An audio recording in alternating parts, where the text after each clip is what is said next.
On November 18, 1519, Hernán Cortés couldn't believe what was in front of his eyes. The Spanish explorer led 500 Spaniards, 20,000 native allies, and billions of invisible contagions across a narrow causeway to the heart of the Aztec Empire. Ahead of them rose a gleaming white city, more magnificent than anything Europe had ever imagined.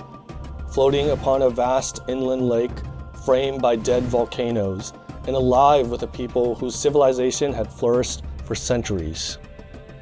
The city of Tenochtitlan was a perfect grid of wide boulevards and canals that would bring Venice to shame. Hanging gardens spilled over terraces, and bustling markets traded plants, foods, and animals no European had ever seen. Aliens clad in ornate gold, shocking tattoos, and brilliant feathers stared back at them, mirroring their shock and awe.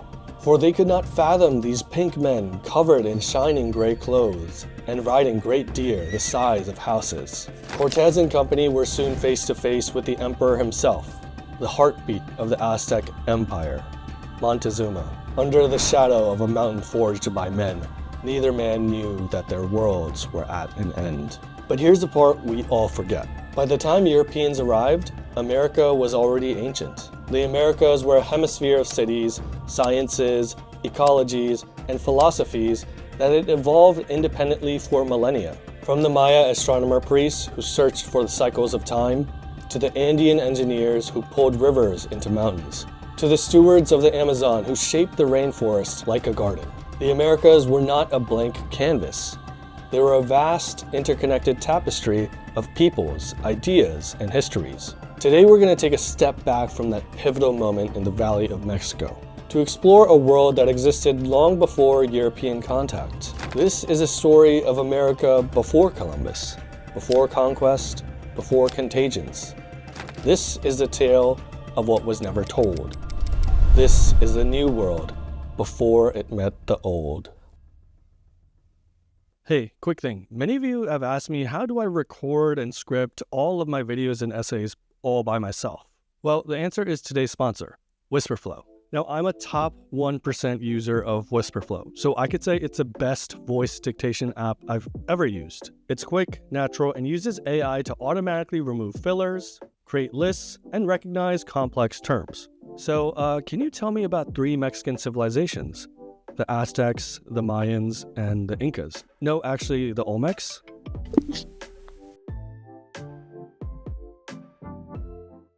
Even as a fairly fast typer myself on a try-hard mechanical keyboard, Whisperflow is 4 times faster, and speaking out loud is a vibe, giving you more freedom when you're on the go or just brainstorming for a script. I use it to talk to LLMs for my research, and I love Whisperflow's voice notes on walks when that perfect idea comes your way. But you want to know the big secret. Whisperflow funciona en más de 100 idiomas. तो पापा से कहो कि AI WhatsApp forwards भेजना बंद कर दे. It's free to start, and if you use my link in the description, you get an extra month of Whisperflow Pro for free. Sign up and let's get back to the video.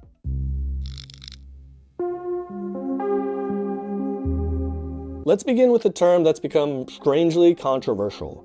What exactly is a Native American? Nowadays you hear terms like Heritage American or Foundational Black American that makes people question who is more American or more indigenous than others. Or you'll just have people flat out pretending to be Native American. Now, whatever you identify as is fine, at least with me. The real question is more simple here. Who was actually indigenous to the Americas? To answer that, we have to unpack a myth set during an age of ice and giants. We're often told that the New World was a tabula rasa, a blank slate and virgin land ripe for conquest before Columbus arrived. But this is a lie. At its pre-Columbian height, the New World contained 90 to 112 million people, more than the population of Europe. Central Mexico alone held 25 million people, making it the most densely populated region in the world, even beating out China and India. Humans were thriving in the Americas, at least in parts. And here's where we get to a crucial difference between Old World and New World populations. Compared to the Old World, which had a much more distributed demography, the Americas had a lot of islands of dense population. The reason for this lies in geography.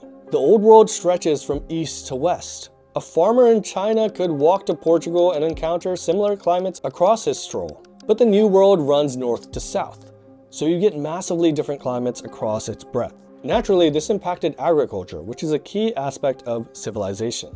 In the Old World, grains like wheat and rice found success across this east-west climate band. But in the New World, the staple crop was maize, and it thrived only in certain ecological pockets. Contrast this with the great floodplains across Eurasia where wheat and rice succeeded. This created bottlenecks in the American population and why you get such massive clustered centers.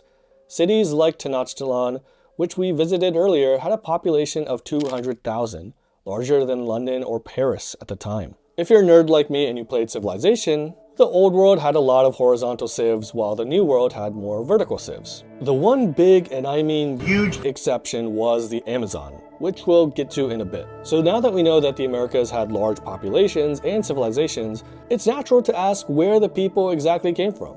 This question has been controversial because it strikes at the heart of what it means to be native and indigenous. And the evidence has led to some unsettling conclusions. That's because there were multiple migrations into the Americas. 3 major ones, in fact. The issue is, some of their descendants went extinct. Let me explain. Scientists used to believe that all Native Americans came 13,000 years ago via a land bridge between Siberia and Alaska. That is, until archaeologists discovered 23,000-year-old footprints in New Mexico. That pushed back human inhabitation 10,000 years older than what we thought. The first wave of Native Americans most likely traveled to the Americas by boats, hugging the southern section of that same land bridge. Here's the catch though. These early Americans went extinct, most likely due to climate pressures. We know this because we don't detect their DNA in modern Native American populations. Modern Native American DNA primarily comes from a second wave that came around 16,000 years ago, across that land bridge called Beringia. This group split into 2 main branches, a northern branch who formed the bulk of ancestry of Native Americans in Canada and the United States, and a southern branch who are the ancestors of Mexican, Central, and South American groups. Unlike the first wave, the second migratory group was wildly successful in having kids. About 95% of indigenous American DNA comes from this Beringian wave. What about that 5% though?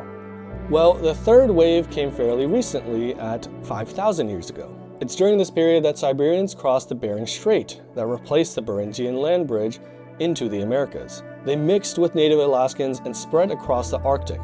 Some went south and became tribes like the Navajo and Apache. Now, while those were the main 3 waves, there are other groups like the Inuits who conducted one of the most rapid migrations in history.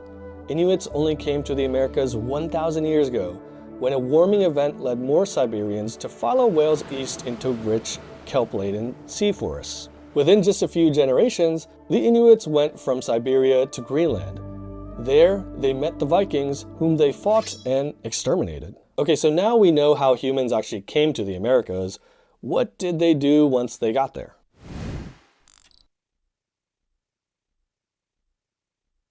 When we think of pre-Columbian America, we usually think of it as backwards or like low-tech. We know Native Americans did not have complex technology like gunpowder or massive deep-water ships, but they also didn't possess simple things like coinage, plows, and even the wheel. It's difficult to imagine civilizations actually functioning without these things, but the thing is, Native Americans actually thrived. I think one reason for this is early American biotechnology. And no, I'm not going to go all ancient aliens on you here. Hear me out. Many great world cuisines today, like Italian or Indian food, would be completely different without New World crops like potatoes, tomatoes, chilies, and other plants. But there's one crop that deserves a deep dive: maize. Maize should not exist. It is a product of biological engineering. Thousands of years ago, Mexico's hills were covered with a thin, wiry plant called teosinte. Some of the branches would contain a few kernels covered in a hard, bitter shell. These were the precursors of the same corn you put on your Chipotle bowl before it became 20 bucks and tasted like crap.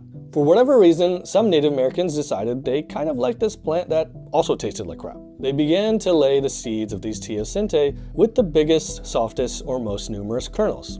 And because of the high ecological diversity of the Americas, which go north to south instead of east to west, the crop we now recognize as maize would come in a massive variety of shapes and colors.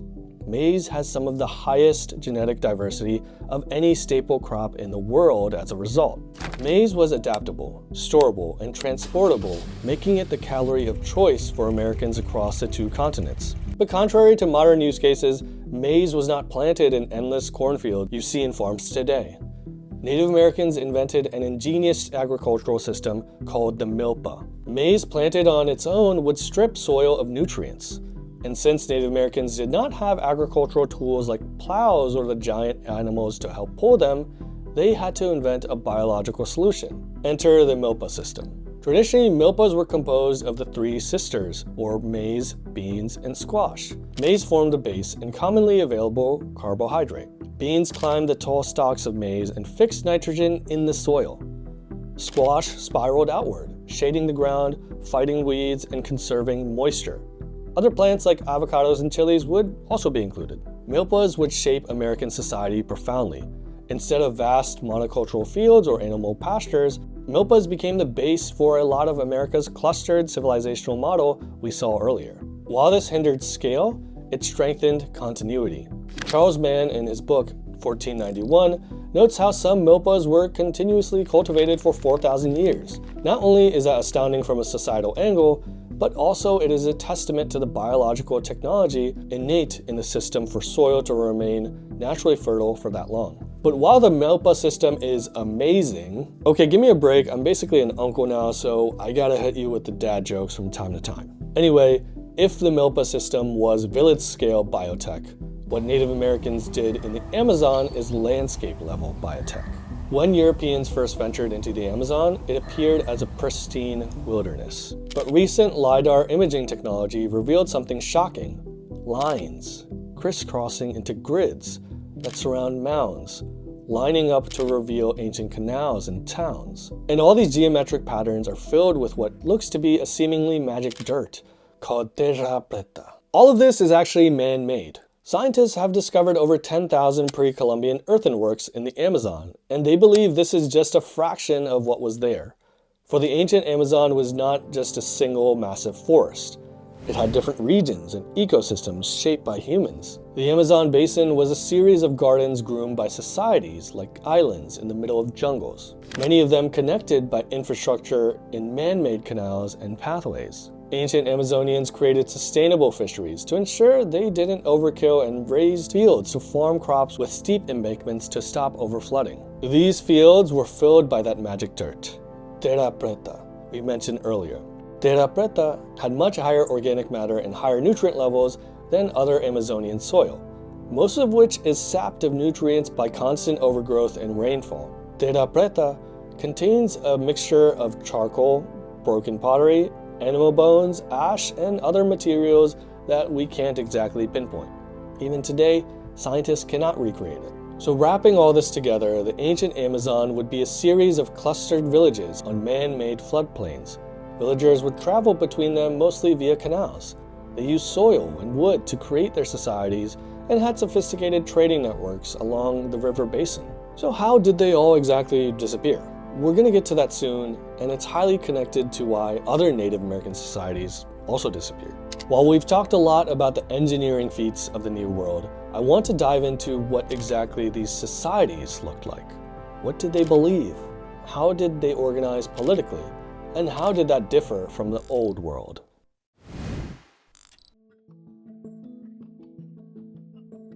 Something that profoundly differentiated the New World versus the Old was a lack of money, a lack of coinage. You see, money is an instrument of trust. It makes society be able to value things like time and resources, creating markets and bureaucracy on top of this foundation of trust. Money was the base of the Old World civilizational operating system. Since the New World lacked money, it developed radically different societies. The operating systems of Native American civilizations revolved more around ritual and religion as a trust system, rather than money. Let's look at a few examples to see how it played out. Around 1800 BCE, mysterious giant heads began appearing around the Valley of Mexico. These were erected by the Olmecs, who archaeologists call the mother civilization of Mexico. The Olmecs were obsessed with the heavens and time. To satisfy their obsession with the stars, they created some of the America's first writing systems and even a 365-day calendar.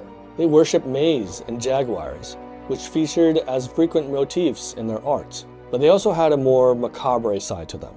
Olmec art may be some of the earliest depictions of human fetuses.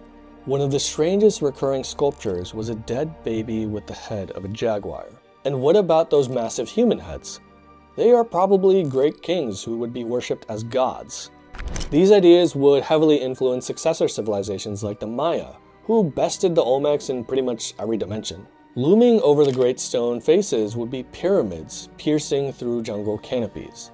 The Mayans built upon the Olmec calendar by introducing the concept of zero, something invented only one other time, across the world in India. Zero allowed the Mayans to calculate increasingly longer distances into the past and future.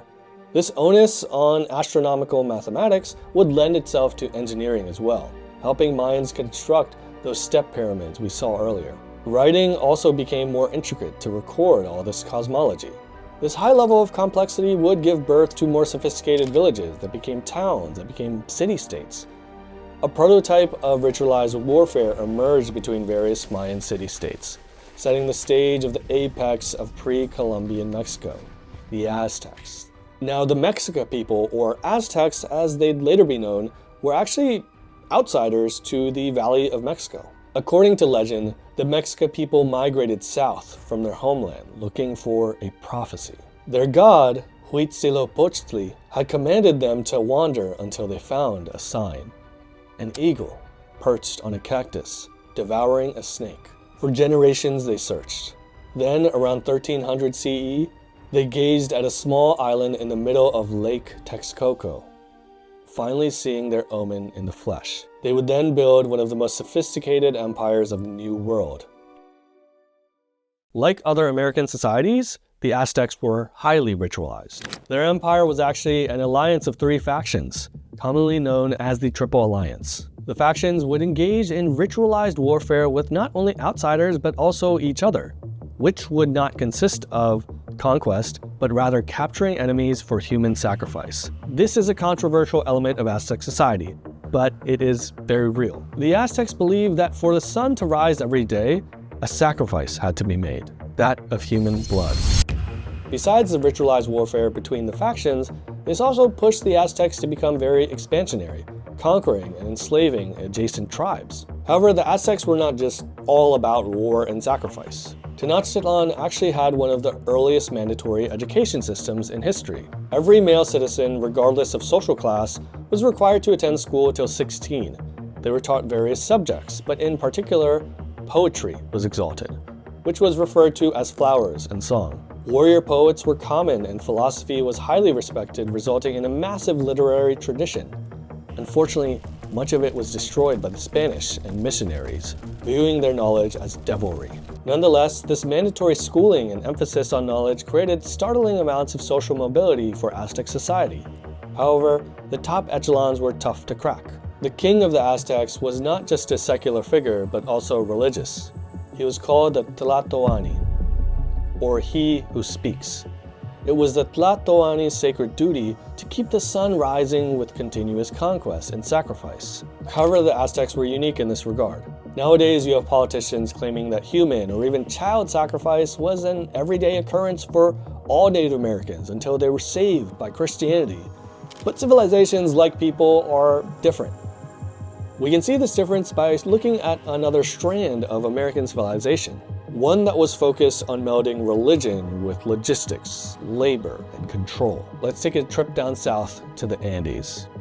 Traditionally, it was thought that civilization only began in places like Mesopotamia, Egypt, India, and China around the Bronze Age. But recently, we found out that it also began around the same time, half a world away.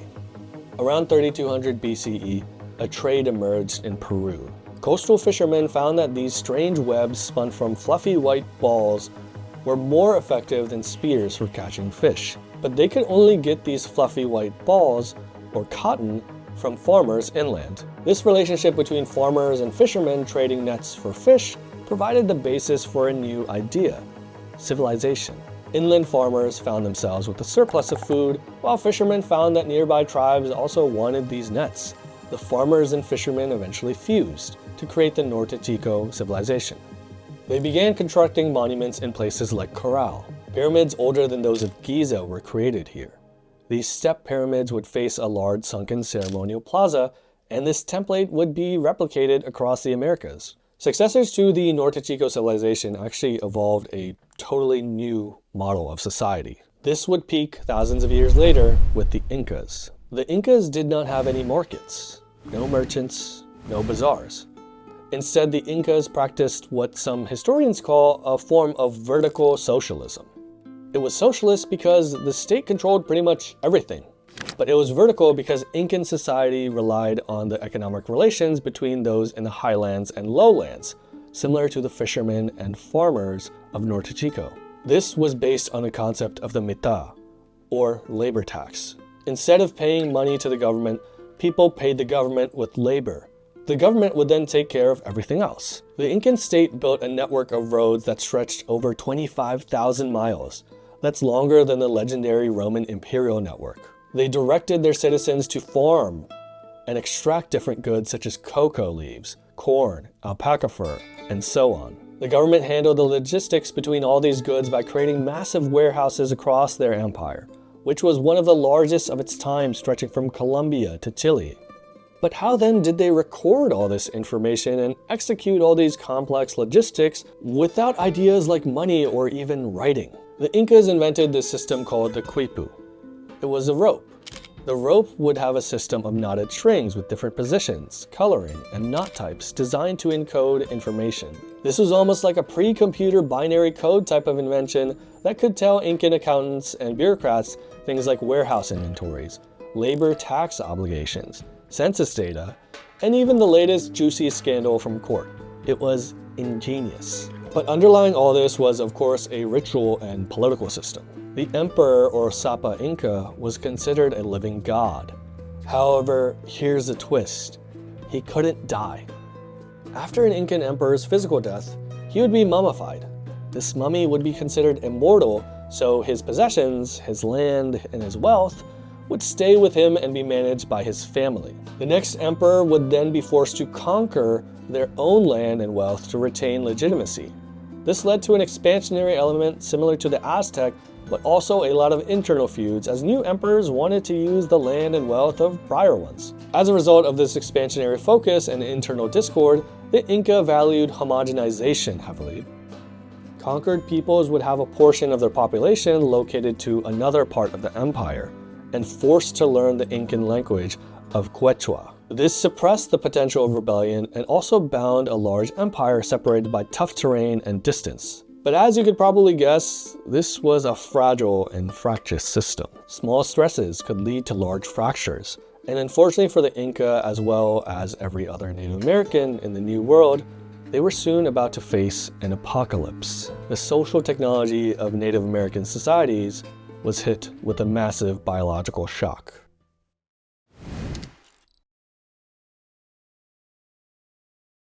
To understand why Native American societies collapsed so fast, we have to rewind a bit. Remember those ancient migrations into the Americas.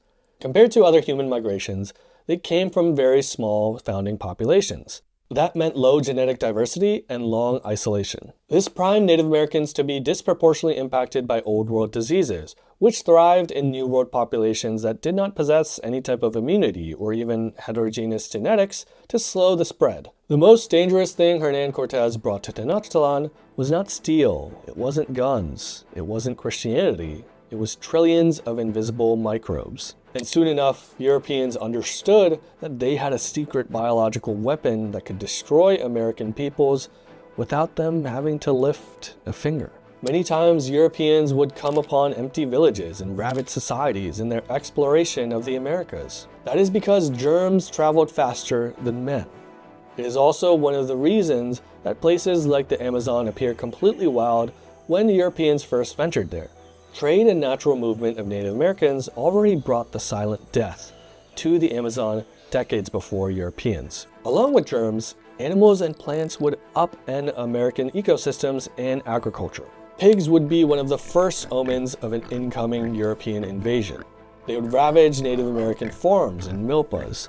Forests would be burnt to a crisp as Europeans set up massive plantations to harvest crops like sugarcane. Old world weeds would run havoc over groomed native lands. America was being terraformed in real time, and the advantage went to the Europeans. Let's circle back to that fateful meeting we opened with again. Cortez meeting Montezuma, the Spanish encountering the Aztecs, the old and new world changing forever.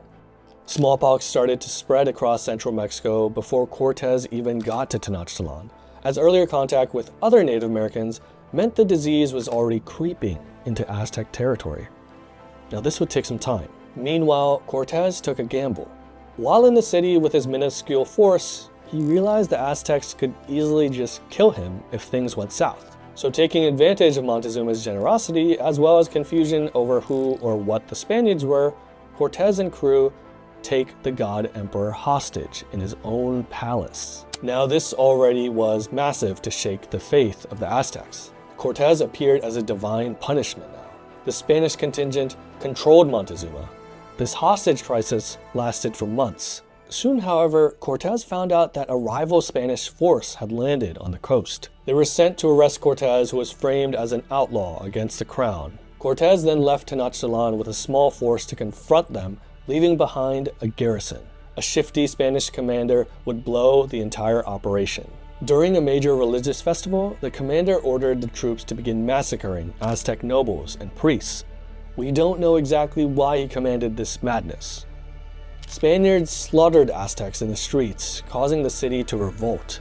The Spaniards retreated into the palace of Montezuma, who by now had lost legitimacy. How could the god emperor let these foreigners murder Aztec sages and aristocrats on their most holiest of days? Meanwhile, Cortez had defeated the rival Spanish faction and absorbed their soldiers. Rejoining his native allies, he returned to a city in chaos. Montezuma had been brought to the Aztec masses to quell their concerns, but the masses responded by stoning him. The god emperor was false. He had brought ruin to the people. That is what the citizens believed. Montezuma would then die from these wounds. Around the same time, smallpox exploded in the city. This grotesque disease scarred not just the Aztec body, but also the psyche. The disease even killed the new emperor soon enough. The gods were sending their utmost wrath, but why? Was it because of the Spaniards? Cruelty towards other tribes? Did the gods want more sacrifices?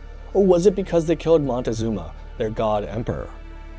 Whatever the case, the Aztecs were not just dying rapidly, they were beleaguered and demoralized. Nonetheless, the Spanish were panicking. They escaped at night with heavy losses and retreated to regroup.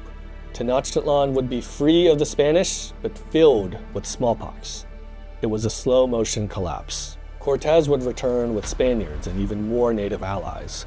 His guns and steel and smoke and cannons would terrify the Aztecs, who could not comprehend what they were facing. The city, already broken by disease and internal discord, was easily conquered. More Spaniards would arrive later, but it would be smallpox and other diseases that did most of the conquest. Some estimates claim that central Mexico's population, the densest and highest in America, would collapse by 90%. Now, what's important here is not just the physical conquest aspect of this, but how Native American societies were crushed spiritually by what they saw. Native Americans, iron-bound to ritual and forged in faith, would be shattered as their kings died, their healers failed, and their gods remained silent as terrifying new plagues destroyed their peoples. Those who survived would be enslaved or worse by conquering Europeans. And finally, their sacred sites, temples, and texts would be annihilated by a new creed paying homage to the cross. Native American physical defeat was followed by spiritual obliteration as natives were forcibly converted to Christianity. The social technology of the New World was destroyed. And unfortunately with that, Native Americans were finally broken.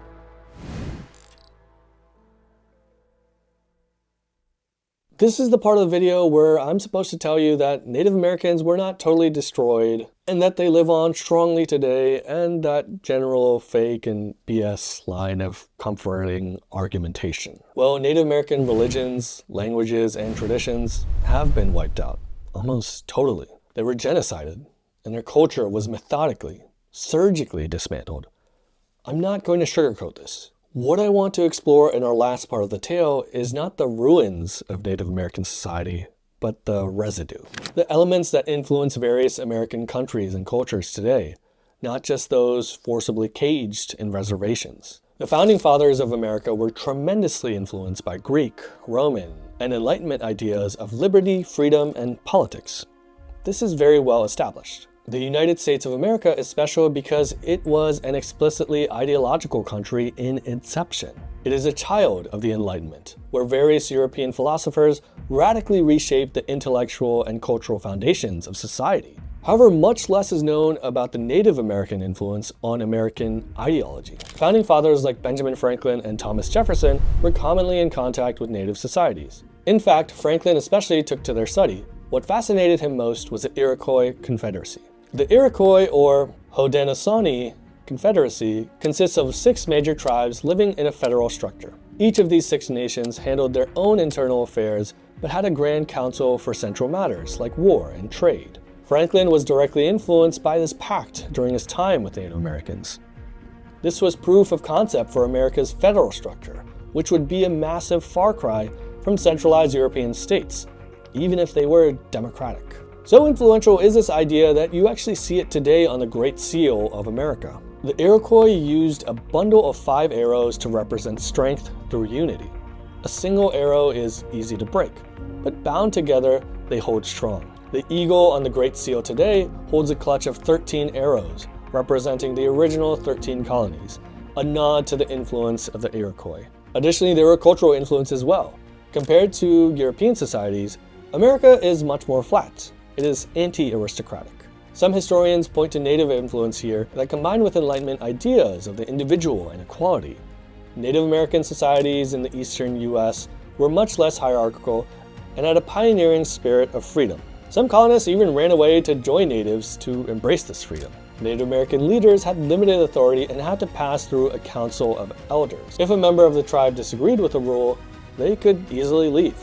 This was actually a norm. Native culture gave room for exit, another key element of later American pioneer spirit and freedom of choice. Unfortunately, American exit usually meant entry into Native American lands, and this caused Native Americans to be pushed out from their indigenous land into smaller and smaller reservations. However, the United States is not the only country to be influenced by Native Americans. Perhaps more deeply than any other country in the Western Hemisphere, Mexico offers a different model. Now, we already discussed how Spaniards were extremely brutal towards natives in Mexico. Integration meant imposition initially.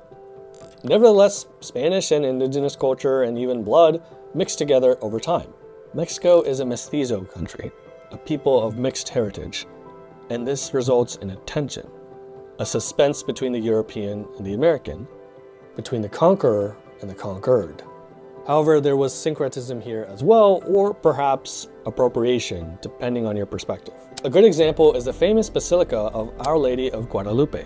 It was built atop a sacred Aztec hill, the Hill of Tepeyac, dedicated to the popular Aztec mother goddess Tonantzin. One of the reasons the Virgin Mary is so popular across Mexico is because of this continuity or appropriation again. The Spanish would do this with various local practices, wherein they would ban them and then reintroduce them as Christian practices, satisfying the spiritual crave of the locals, but also solidifying Spanish supremacy as well. The Spanish also introduced a caste system that was dependent on how European one's heritage was.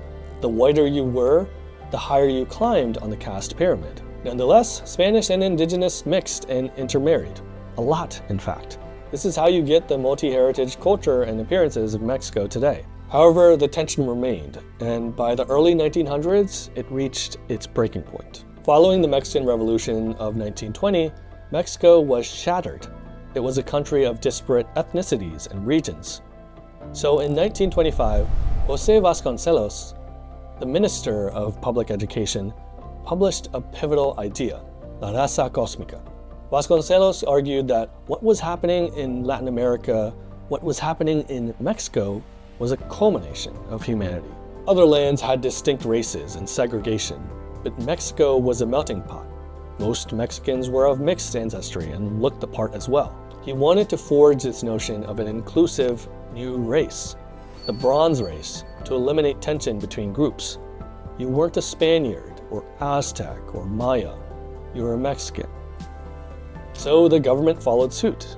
Muralists created massive public murals depicting the triumph of mixed race, showing Spanish and indigenous as parents of the modern Mexican child. They also elevated Aztec and Mayan motifs, roots that had been marginalized prior. At the same time, officials tried to standardize Mexican identity, reaching out to indigenous groups to embrace more mainstream or Spanish-derived culture. They found pretty decent success, and this was followed by a central Mexican political hegemony to push the country to unite and prosper. However, there was pushback. Native American groups felt that their uniqueness was being erased, that their perseverance was being washed away by forced assimilation and loss of self-rule, that their colonial experience was being whitewashed. Some groups, like the Zapatista army, even launched armed rebellions, combining indigenous grievances with farmer uprisings to demand more autonomous rule versus the central Mexican government. They were unsuccessful. But even beyond these anxieties of Native American groups, there lies an uneasy strain about this idea of la raza cósmica across Mexican society. This is encapsulated in the idea of Malinchismo. Malinchismo refers to a figure named La Malinche. Malinche was an indigenous woman who became Hernán Cortés's translator, aiding him in toppling the Aztec Empire. Later, she was also the mother of his child. Not wife, though. The child would be known as the first mestizo. As you can imagine, this is a touchy topic.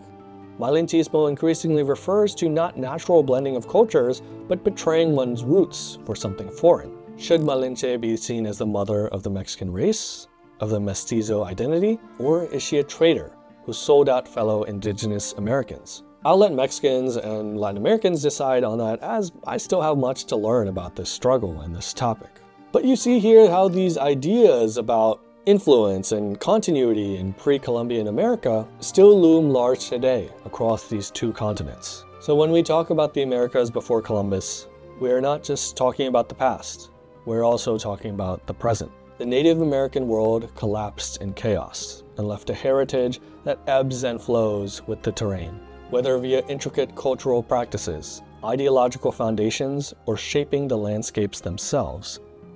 Native Americans and the spirit they carry still mold nations across the Western Hemisphere. Without Native America, the New World would not exist as we know it. And without the New World, the modern world itself would look fundamentally unrecognizable.